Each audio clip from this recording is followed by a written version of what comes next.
This is my last presentation. In this work is the result of a master's degree student that performed this work, José Silva. This work deals with tubular adhesive joints, and here we want to test a scarf tubular adhesive joint, which is a specific type of joint that is not too much used in the too much studied in reality for this type of tubular joints, and we are going to make a numerical evaluation of this joint by cohesive zone modeling. But before that, we are going to validate the model with overlap tubular joints, because those results are available experimentally for us to validate the model. Here we can see the summary of the work, beginning with the objectives, a short review of the topic, and then the methodology of the work, experimental validation, numerical work, and finally the conclusions. The main objective of this work is to numerical study by cohesive zone modeling the tensile behavior of tubular scarf adhesive joints. And here we want to test different adhesives and also different scarf angles. And regarding the results, we are going to address the peel and shear stresses, the strength analysis, which is the most important usually when we address adhesive joints, and the failure modes that we have for the different adhesives and joint configurations. A short state of the art. It is known that adhesive joints have many advantages compared to conventional bonding methods, such as a larger area of stress distribution, excellent fatigue resistant. We can easily join dissimilar materials without corrosion problems, for example, and we have a good strength to weight ratio. Of course, that we have also disadvantages, and this one is one of them, that adhesive joints do not work very well under peel loadings. Regarding strength prediction, we can typically have two types of methods. We can have analytical methods or numerical methods.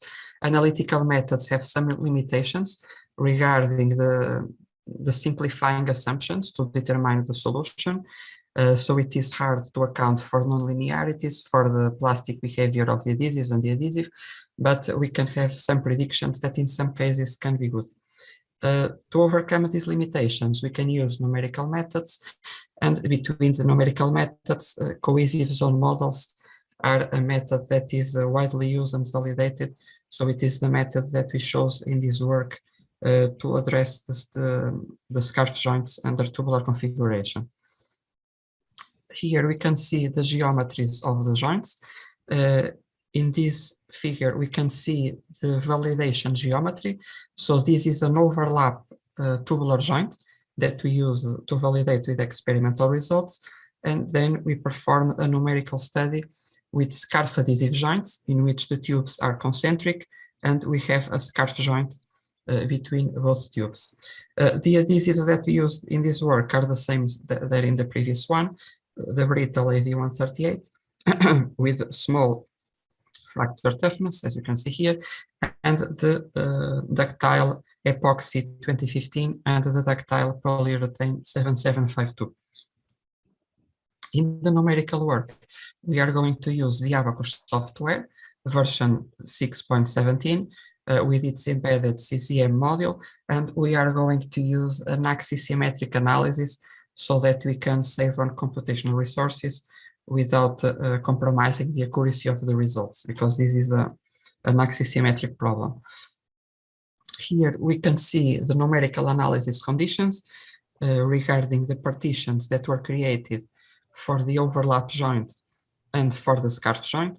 For example, this is a scarf joint with 30 degrees of angle, and we can see in this slide the meshes that we used and also the boundary conditions used for both models, validation and the numerical model. Here we can see selected curves, experimental and numerical, for the validation study, namely for the AV138 with an overlap length of 20 millimeters and 40 millimeters. We can see that the experimental curves and the numerical curves, they agree. So we performed this study for all of these, and we summarize here the results in this graphic, and we can see that the results agree quite well. This is the relative difference between the experimental results and the numerical results. we had some deviations for the 7752, but this is normal because this adhesive is highly ductile. Alessandra, Andrea dalla Stancati dicono che stanno aspettando che Andrea si colleghi. We can see here the procedure for the extraction of stresses. We had to transform the peel and shear stresses because we are taking the stresses from abacus with this referential, and we want this referential. So we want shear stresses to be longitudinal to the bond and peel stresses perpendicular, and we had to transform the stresses by the Morse circles approach. And here we can see the peel stresses for the 3 adhesives. We can see that the peel stresses relatively to the shear stresses, they increase with the increase of the scarf angle. So here we have a scarf angle of 3 degrees. Here we have 45 degrees. The peel stresses approach shear stresses, and this happened for the 3 adhesives. Shear stresses are highly uniform, and this is an advantage of scarf joints compared, for example, with single up joints or double up joints, because of the tapering effect of the adherence. And in this case, for the 3 adhesives, we had a mostly linear behavior of shear stresses.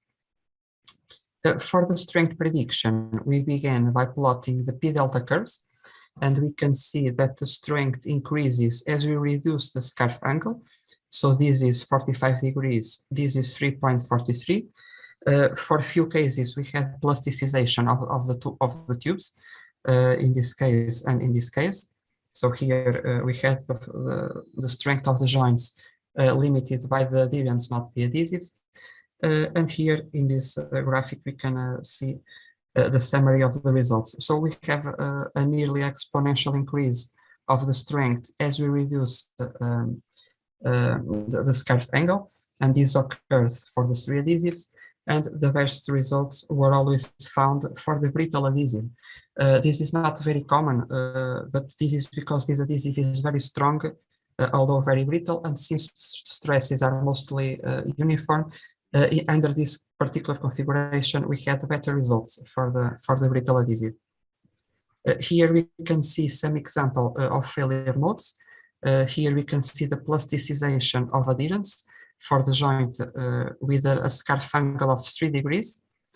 And here in these bottom figures, we can see the damage in the adhesive for the 3 adhesives and 45 degrees of scarf angle. So here I leave the conclusions. Thank you very much. And if you have any questions, I would be happy to answer.